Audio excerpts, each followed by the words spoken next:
Cette vision complotiste se voulant soumise à Dieu avec toutes ses prétentions est comparable à ce que Allah en dit lui-même dans son Coran. Parmi les gens, il en est qui disent « Nous croyons en Allah, puis si on les fait souffrir par la cause d'Allah, ils considèrent l'épreuve de la part des hommes comme un châtiment d'Allah. » Coran 29, 10. Dans notre analogie et son sens de point, il considère le complot des hommes comme châtiment d'Allah par fatalisme, résignation, passivité et lamentation, alors qu'il n'est que la conséquence d'actions émanant d'autres êtres humains comme eux. Ce que le fatalisme chez ces complotistes musulmans annule le lien naturel de causalité entre action et événement, alors qu'en vérité l'homme n'obtient que le fruit de ses efforts, Coran 59-39, que ceci soit positif ou négatif.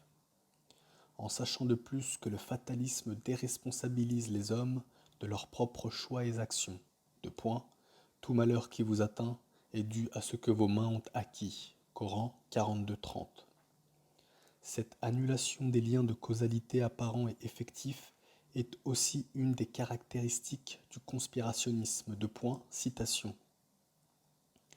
La nature du musulman est de se soumettre à la volonté d'Allah et à ce qu'il a décrété et déterminé, et à se résigner en tout ce qu'il possède à l'unique, l'irrésistible. Cette obéissance a eu deux effets différents.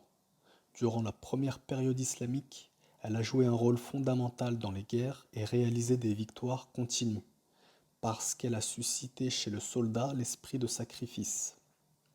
Au cours des périodes tardives, elle a été la cause de l'inertie qui a plané sur le monde musulman.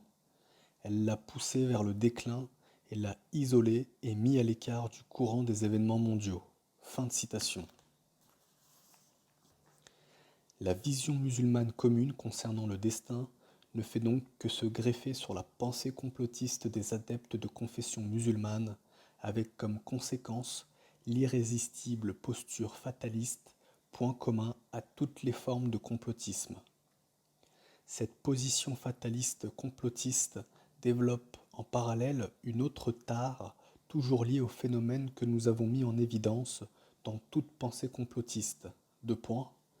Le millénarisme, le messianisme et le goût pour le mysticisme ésotérique. Mais en milieu traditionnel sunnite, centré autour des sources primaires, ce phénomène prend des formes nécessairement différentes de ce que l'on avait pu entrevoir pour le chiisme. Dans la conscience de ces musulmans complotistes, si l'on adhère aux thèses complotistes tout en intériorisant le fait qu'elles sont soumises à la volonté divine, ces théories n'en gardent pas moins un aspect mystérieux à déchiffrer, aspect qu'il faut réussir à comprendre malgré le fatalisme vers lequel elles nous entraînent. De manière générale, toutes les théories conspirationnistes poussent leurs adeptes à avoir ce genre de motivation. Citation. Si le complot n'est pas visible directement, sa puissance et son échelle font qu'il ne peut rester absolument secret et qu'il se manifeste sous des formes qu'il faut repérer. L'observation des signes, la transformation de détails en révélateurs deviennent alors le moyen non seulement de voir le complot, mais aussi de devenir initié. Il faut savoir trouver puis décoder des signes qui n'apparaîtront pas aux yeux des profanes. Fin de citation.